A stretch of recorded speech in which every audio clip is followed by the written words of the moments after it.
Welcome to my new channel, American X. This is episode 3. I hope you enjoy it. We're going to talk about mental health, and it may get a little ugly.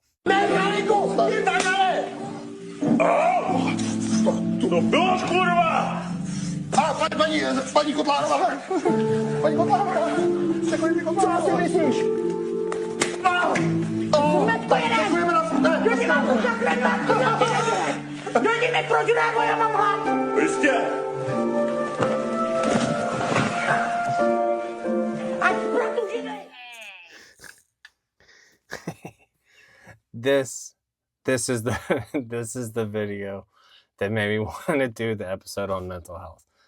It was a little chaotic. I know. I have no clue what it's from. I just know that I love that video. But it got me thinking about mental health because it feels like it's getting crazier and crazier and crazier.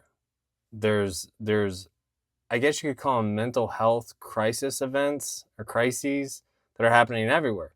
Like the guy just New York, any major city, you're going to see just mental health problems, whether it's someone screaming on a subway until someone has to step in or call the police, or, like God forbid, like a cop shoots somebody.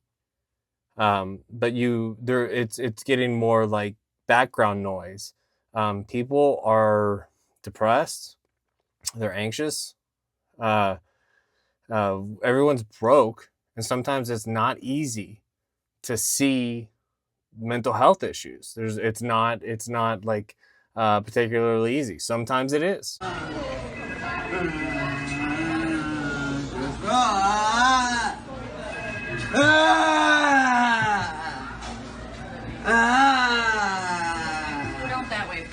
And then you have mental health events that are like more in line with like Karens and things like that, where people have reached their such a crazy point that they can't take it anymore and they snap.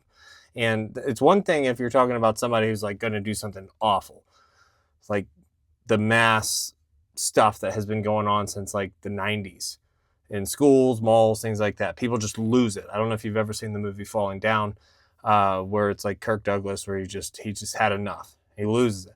Well, that's what's happening now. That's how we do it. Yeah, I mean, really. I don't think you should be driving it. No, you shouldn't, but you can't do anything at this point, really, or else. Honestly, no, yeah, but just sit here for a while. I need you Should I to take calm these keys down. out? You're bleeding. I don't know. You're getting involved in it. I know, you're right. You don't need to be driving. You're going to hurt somebody and then they're going to put you in jail. So I want you just to sit here. No.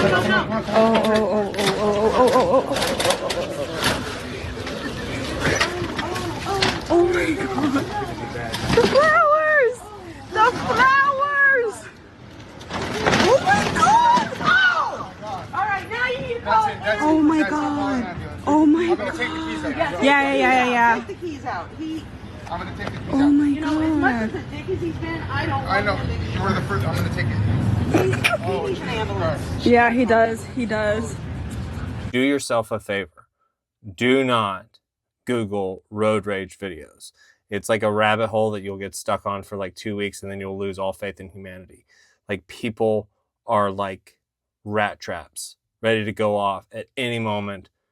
And it's really sad because in their mind, there's this whole other world happening. And it's just flooded with anger and rage and pent up aggression. And then they don't care who they hurt. And it makes it a little bit scary to kind of get out on the roads these days. But I'm not going to show any road rage videos because that would take up the entire video. Instead, that video right there where that guy was like falling on the golf cart and stuff like that. I don't know if drugs were involved, like medicines, or alcohol was involved, which I get. Alcohol is just kind of like an easy, accessible thing to like shut your brain off. However, crazy destructive psychologically. Alcohol does not help any sort of mental health crisis. I mean, I know doctors can say that, but I think it's like time to, and I speak from experience, alcohol doesn't help. But with that one particular video with that guy was obviously like a baby boomer, something like that. And this is a mental health crisis that's happening all over America. The dementia thing, where people are getting, like older people are getting lost and confused, and they're angry. And there are people, it's not necessarily just, someone that may already have issues. It's people who were like completely normal all the way up until they reach like 70 something. And then all of a sudden they're just this new personality takes over, and they're confused and they're angry and they're scared, and they're trying to adapt in a world that's rapidly changing. And I don't know, they've in some ways this dementia thing is not going to go away. And in some ways we're going to have to deal with it, like all generations, including the baby boomers. We're going to have to deal with this dementia thing. You got literally bodies walking around like NPCs. So during this whole ascension process, a lot of people start to feel lonely because they feel disconnected from everyone else. Nobody else sees the things that they do. And what a lot of us try and do is we try and share this information with our family. But the thing is, we can't do that, because especially with the older people, they've lived their whole lives believing in these things. So mentally, they cannot comprehend that their entire life was a lie, because that reduces them to nothing. So there is no point in trying to, in creating this hostility and trying to be like, oh no, listen, you gotta listen, please listen. Then they just think, oh, what do you think? You're better than me? Blah, blah, blah. Especially when it comes to like this health tip. Man, I gave up on all trying to convince my family, especially my dad, especially my mom, because all they're going to think is that you're better than them, and then there's going to create this hostility in between you and your parents, and you're going to lose the only friends that you have because there's no connection with the outside world. We're living in a world full of NPCs that have DNA that is completely shut off. This is why I say acidic minds cannot comprehend alkaline thoughts, because they can't. They're not functioning at the level that we are. Their brain isn't working at the level ours is, and their DNA is completely shut off. They cannot even fathom that everything in their life that they have been taught, that they have believed, is a lie. So one of the greatest tools that you can ever learn and ever use is learning to be alone with your thoughts. Is there anything scarier than being alone with your own thoughts? Nope. No. No. Bears and rapists and people with artillery weapons. And be happy, because a lot of people are looking for outside validation, right? But the only person that you need, the only validation that you need is your own. So the second that you can learn to be at peace alone with your own thoughts is when everything changes. I thought this guy was spot on. Mainly going back to what I was talking about with dementia, where he was talking about talking to your parents and things like that. Well, a lot of people who have been waking up, they've been waking up for the last 20 years. So these are people that are waking up in their 20s, as far as just becoming hyper aware of existence and exploring what it is to be human, and what it is to be mortal, what it is to be immortal, existential things. But people are waking up, and their parents are getting older, and they're not waking up because they've had a lot of programming. Like a lot of our parents and stuff, they've had a lot of programming, and they've had entire states, like governments, working to make them think a certain way. And it's still going on right now, but it was applied really heavy with our parents. And these people are now, all that programming and all the stuff that has gone in to their head is now getting mixed in with some of the anxiety, money worries, dementia, anxiety, with depression, and I mean like debilitating anxiety. I mean, I've seen some old ladies that in grocery stores that have been so spun up by something that's going on around them that they act like children, and it's weird. I don't remember that. I feel like it's kind of really picked up in the past few years as people are struggling day to day. The other thing that guy was saying, I forget his name, was like Conscious Gene or something like that. He was talking about with the ascension process, and talking about you don't have to argue with your parents. These ideas, this awakening, this stuff that's happening with you, the way that you understand the world, he was kind of saying, it's not worth it. They've made up their minds. It's not worth it to try to convince them of anything. You don't have to show them videos, even though they may send you videos. But you're not going to convince them of anything new. All you can do is confirm what they already know.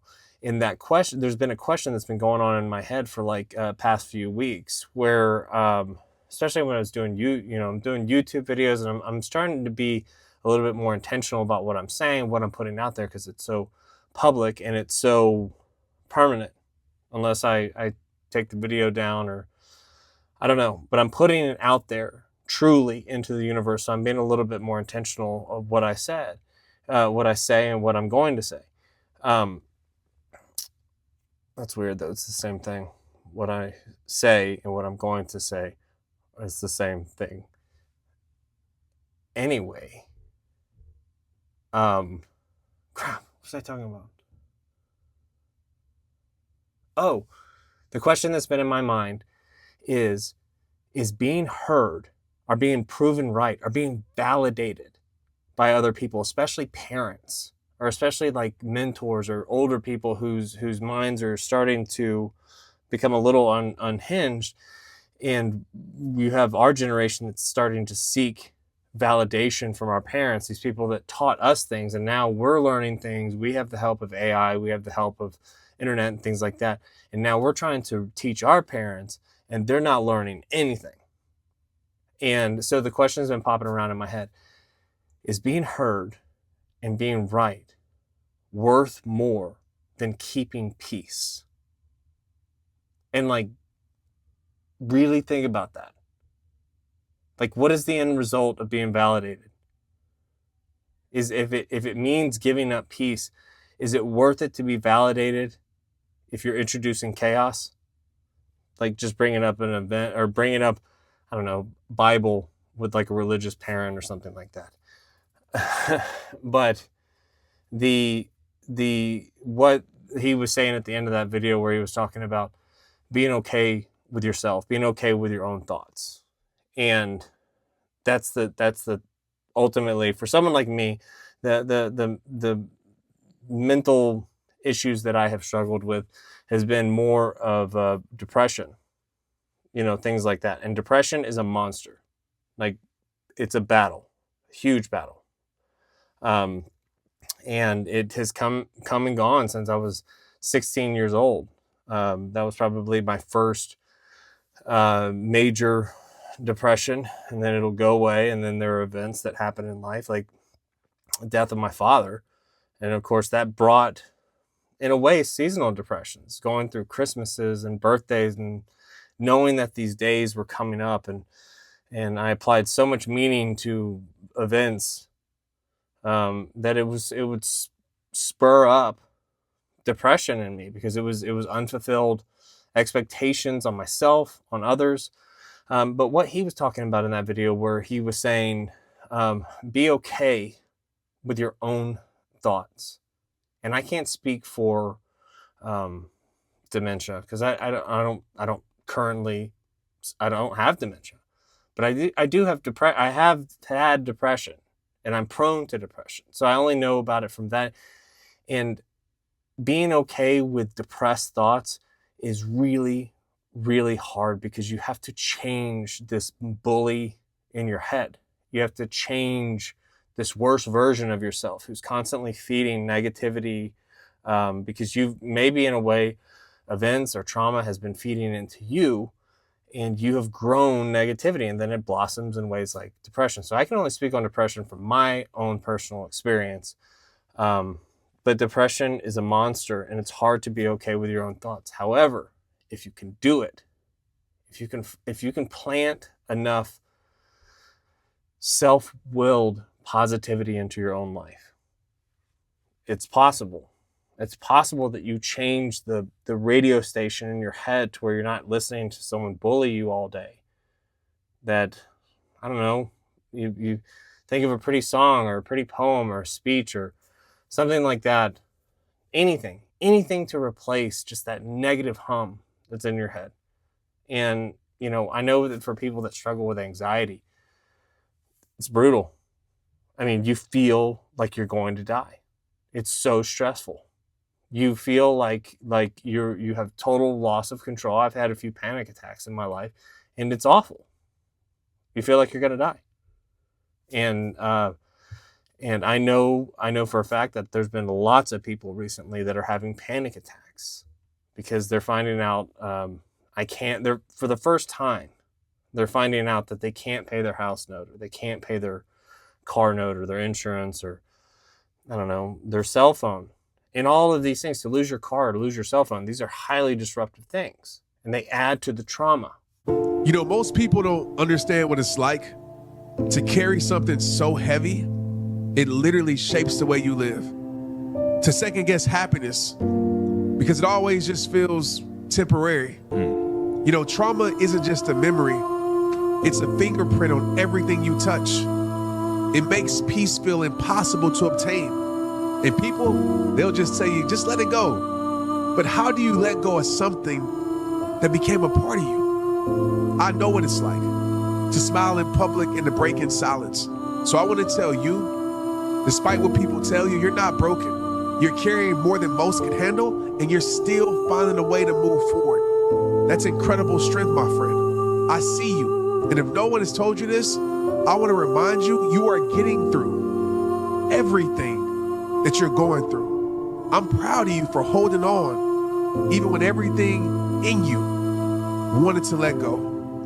You know, healing isn't about forgetting. It's about remembering who you were before the world tried to change you. You're still in there. I promise you.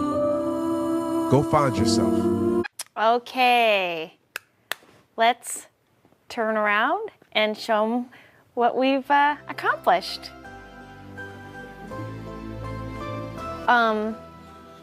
It's just... My hands on now? Oh, and then let's take these off. I can't see it all without those. Have a look, Danny. Am I handsome now, Cynthia? On a scale of 1 to 10. Okay, but a 3 from a 1. If 3 is the best. Well, it just goes to show you, you don't always have to be ugly for your health. I know that second video was funny, but what that other guy said was spot on about trauma, about we carry it, and the fingerprint of our trauma is on everything that we touch, including the projects that we're trying to start, the things we're trying to do. I can speak from personal experience that even doing these videos, before I started doing these videos, I was having like a soft depression, if that makes any sense. It was not the monster type of depressions that I've had to deal with in the past. But this one had no medication, no anything, no crutches, anything. This was my first depression off of all substances, except weed. But, well, gummies and the stuff that's available in Georgia. Anyway, but this trauma thing, this last depression, I'm probably still going through it. Who knows? You lose your train of thought a lot while you're trying to make the videos. Okay, so doing these videos are really hard because when you're depressed or something like that, or say anxious, but in my case depressed, I have overthought everything. I've overthought this video. I already made an episode 3 with all these other clips that had to do with other things, and then at the last minute I switched to mental health because it seemed important. Also, there's also another video that I wanted to show that I thought was important in regards to mental health as our society, which will be later in this video. But I can see my fear of failure, my fear of success, all the negative things that have existed, the trauma things that I've carried with me. I see their fingerprints on the projects that I try to start now. And it's hard. It's hard to motivate yourself. It's hard when you don't see a point, or you're thinking negatively and you're not okay with your own thoughts, and you're doing your best day to day, because you can only do so well until some prompt comes up, some person comes up and tells you your car's not working, or you got to pay this, or this happens. And then all the positive energy that you may have spent up until that point in the day trying to help the trauma that you're carrying around, it just becomes unglued. And now your trauma is out. The fingerprints of your trauma are all over every, and in my case, I'll try to recede into the background and under rocks. And that's not healthy. It's not healthy for me to recede. And sometimes it's okay to tuck your trauma away. This is just my opinion. I'm not a health expert.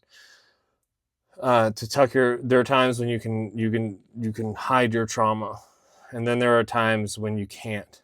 That whatever mask or whatever veil you're trying to either hide reality from yourself, or you're trying to hide yourself from everyone else in reality, the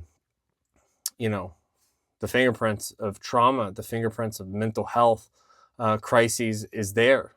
We carry them, even if we've had anyone that's had like a past event, and that's everybody. They're like tattoos on your mind. They happen when you were at your lowest mentally.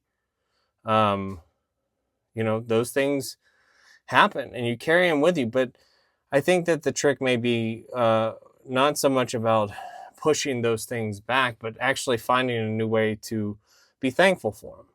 For example, depressions I've had, like really big whopper depressions, like really bad depressions.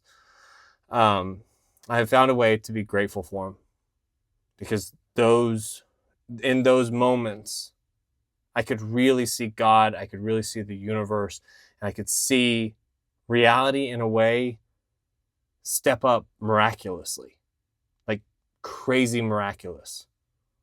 And it was at the bottom of the worst place that I could have been mentally. And the universe found a way to use that to not weaken me, but to strengthen me. I think it's worth noting. And right now, whenever I have those moments where I find a way to reverse trauma in myself, I use, not in like a positive way, but almost like an assurance that I know that I'm stronger now.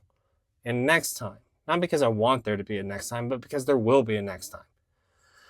Next time, because of what I've gone through that has brought me to my weakest points, it'll make me stronger next time I deal with this.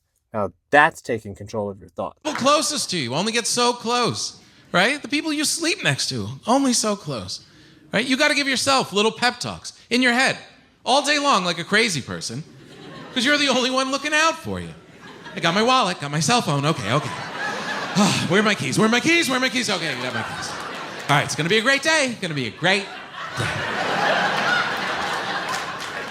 The only difference between you and a crazy person is they say it out loud on the street. I got my wallet, got my cell phone. It's gonna be a great day.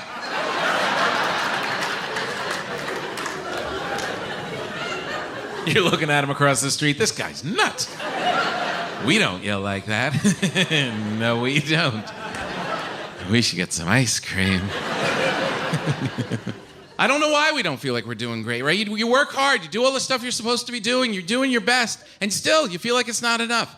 I think it's social media. I think since social media came out, before social media, I thought I was kicking ass. I really did. Now every time I open my phone, someone's in my face. Are you killing it today? Are you living 100% maxed out energy? Are you living your best life? No, I'm not. I'm not doing any of those things, because that's not normal. I don't care what The Rock's Instagram says. That's not normal.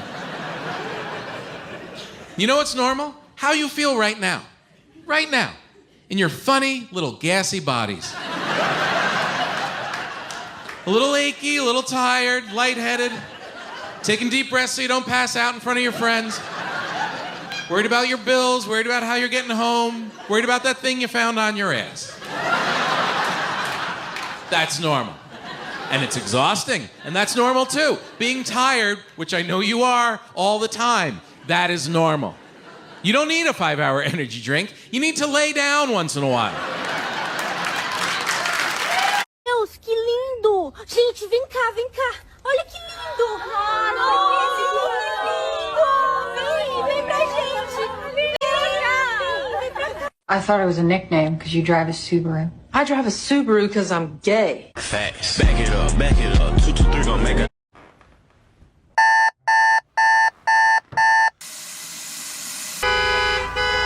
Good morning. Hey, Ricky. Yeah. I like Whitney. Wow, what's up, man?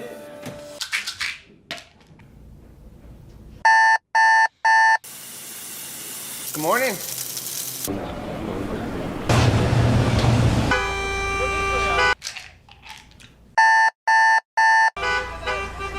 Good morning.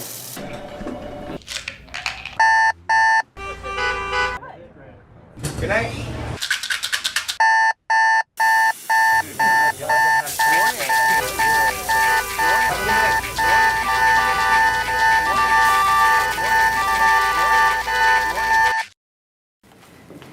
Hey, I just want to let you know that Ricky took his life last night.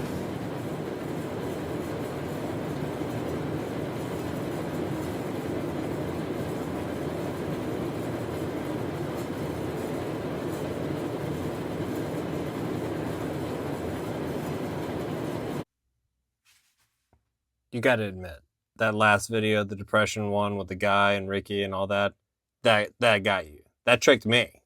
I did not see that coming.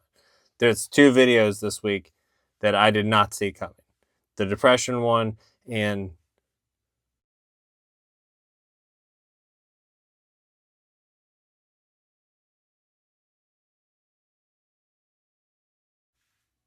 see? 2 times. Got you. The second one doesn't matter. The first one, the depression one, that's it. I can't speak for a lot of stuff. I can't talk too in depth about dementia because I've never had it. I can't talk too much about schizophrenia because I don't think I have it. I don't. Definitely know that I can speak from the experience of depression.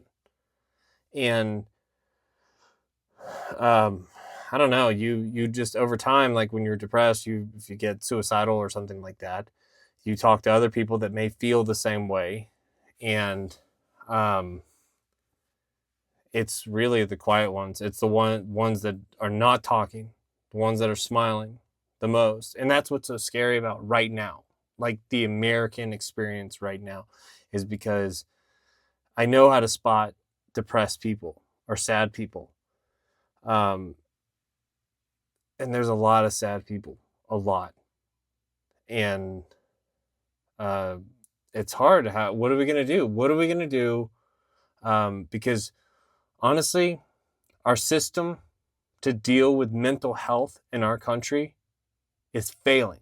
This woman's mental health treatment was helping, and that's why her insurance company cut off her coverage. I wish I could say that this was imaginary, but it's not. I'm going to scroll down where you can see the letter from the medical director of her insurance company saying that you have made progress, you have improved coping skills, improved safety skills, you're no longer a danger to yourself or others, and you can do outpatient therapy now, even though her therapist and doctor said that she very much so needed to continue with inpatient therapy and continue with intensive therapy and treatments.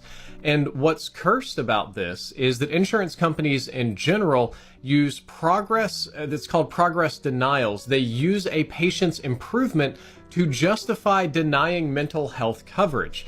They can also use your improvement to deny coverage for things like physical therapy, certain surgeries, medications, ongoing treatments. So if you improve too much, like she did, well, then you get cut off and you don't get any more. Providers very frequently disagree. A lot of doctors and insurance and therapists say that their patients need more treatment. For example, I recently completed physical therapy and I discovered I had to pay cash. I cash paid physical therapy because my insurance only covered 12 sessions. And I talked to physical therapists and they're like, yeah, we have people come in here with spinal fusion surgery and the insurance covers 6 sessions or 6 days of physical therapy when the recovery time for that is like 18 months, which is wild.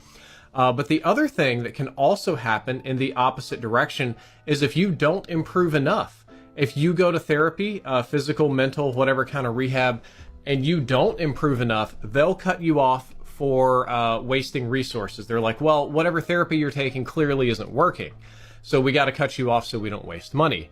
And then on the flip side, if it does work, well, it works so well, you're cured, we don't spend money on you anymore. And I think it's a catch-22. It's awful, it's inescapable, it stresses me out in some very profound ways. Now, this is what pisses me off, is because I know full well when I have gone to therapists and psychologists before in the past when I was having mental health event, depression. And any sessions that I had, they threw a certain number at me, and they usually released me like after 1 or 2 and told me I had no problems. And then I would have to go home and sit with my depressed, suicidal thoughts, thinking, okay, well, at least I got a paper clearing me, but I still have to deal with all this. As long as that people can make money off of other people's suffering, why would they try to do good things for people if they can make more money itemizing people and discarding people? This is frustrating. Like, I'm not into, I feel like there was too much politics and stuff with the universal health care and all that. I feel like there was just a lot of junk and a lot of things that were unnecessarily put into that, and our country and is split and whatever. But what we've turned into now, this right now, 2025, the system is failing bad. And we're about to have a mental health crisis. We're going to start having a mental health crisis this year. And it's going to start with our veterans. Okay? Just get online and prepare yourself for this, because what's so scary about this right now is that you unless you get lucky and you find the right doctor, it's going to be hard to not be drilled through a system that is designed to take money from you without actually solving your problem. Because how could they possibly make money if they solved your problem?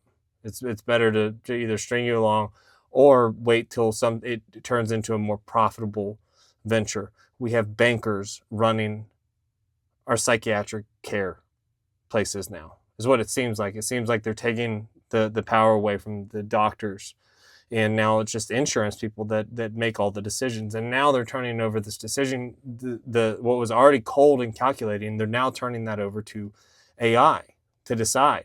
I think California is like one of the first states. They're doing something that I actually kind of agree with, where they were saying AI cannot deny medical service or medical care for people. AI can't. There has to be a human to look at it. Now, granted, our system is broken, but I definitely don't think that we should give over the progress of our mental health as individuals in society to a computer. I feel like we're connected way more into the natural to do something like that. But our system is not working, and it's a little frustrating. And I think I could use a break right now.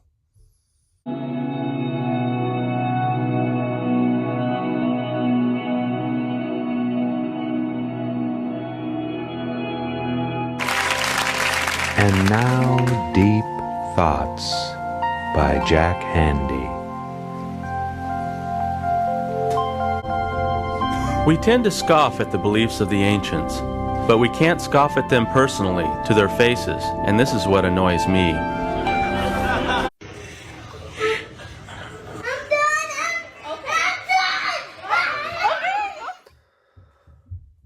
Well, this has been a lot of fun. I don't know what else I can add. I have literally offered no advice other than the videos I've shown. I guess This really is just, this is how I'm processing and experiencing mental health. To me, as an American in 2025, it feels crazy. So, as you can see, I got microphone, sounds better.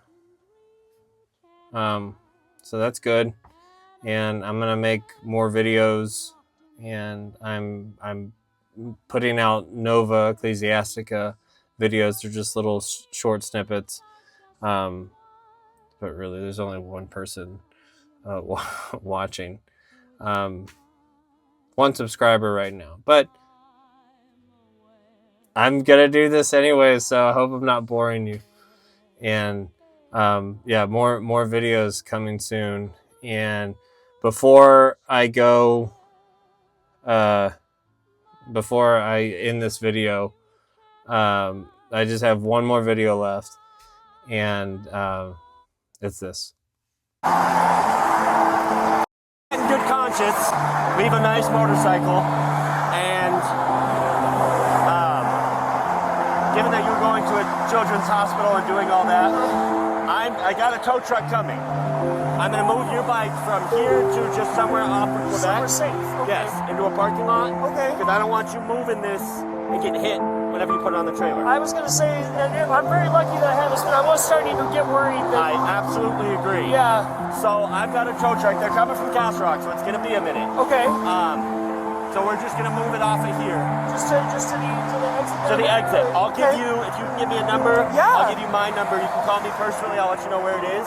I'm going to pay for it. No. It's Christmas time, and that's what it's okay. Don't worry about that. I'm so grateful to you. Oh, don't. I mean this from the bottom of my heart. Don't be. I'm just not. I can't. I don't. If your bike got stolen, I would never forgive myself. It is all I have left. That's pretty true. Okay. Sound good? Thank you so much. No problem at all. Yes. Thank you.